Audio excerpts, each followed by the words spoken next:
என்ன கேட்டா என்ன பெருசா சாதிச்சுன்னு கேட்டா காலைல ஏஞ்சி உட்கார்றது ஒரு பெரிய சாதனை தான். மக்களே எல்லாருக்கும் வணக்கம். இதான் என் முதல் நாள் விளாக். எல்லாரும் ஆதரிப்பீங்கன்னு நினைக்கிறேன். இந்த விளாக் நான் டெய்லி என்ன கிளிக்கிறேன்னு தான் பார்க்க போறீங்க.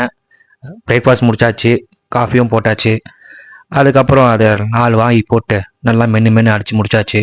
அதுக்கப்புறம் லைட்டா வந்து மீன் மாத்திரை, அந்த மாத்திரை இந்த மாத்திரை எல்லாம் போட்டுட்டு வீட்லயும் ஜூட் விட்டு வண்டியை தட்டிட்டு ஜிம்முக்கு நேரா உள்ளே இறங்கிட்டேன். ஜிம் என்ன நிலைமை இருக்குன்னு தெரியல, கூட்டத்தை சொன்னேன். ஆனா உள்ள போய் இறங்கி பார்த்ததுக்கு அப்புறம் தான் தெரியுது. ஜிம்மை பார்த்தன ஒரே குஜால் தான். ஏன்னா ஈக்காவா இல்லை மக்களே. மேட்ரு என்னன்னா இன்னைக்கு செஸ்ட் கிளாஸ், அதுதான் கொஞ்சம் லைட்டாக டர் விட்டுட்டு வந்தேன். ஏன்னா இந்த செஸ்ட் கிளாஸ்னாலே ஒரே ஒரு மிஷினை பூச்சி சுற்றி சுற்றி அடிப்பானுங்க. அது வேற எந்த மிஷினும் இல்லை, நம்ம கிளாஸ் மிஷின் மட்டும் தான். ஜிம்ல யாருமே இல்லாத குஜால்னால ஒரு 5 வேரியேஷன் செஸ்ட் போட்டாச்சு. நம்ம ஜிம்முக்கு வராத நண்பர்கள் எல்லாருக்குமே நன்றி. அவனால தான் இன்னைக்கு நான் பட்டுன்னு எல்லா செஸ்ட் ஒர்க் அவுட் முடிஞ்சுது.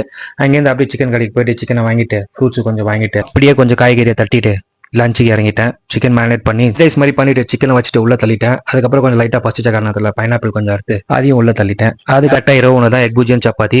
அதுக்கப்புறம் மாட்டேன். நாளைக்கு பார்க்கலாம் மக்களே. மிக்க நன்றி. Please சரக்கபர் சரக்கராய் சரக்க what ever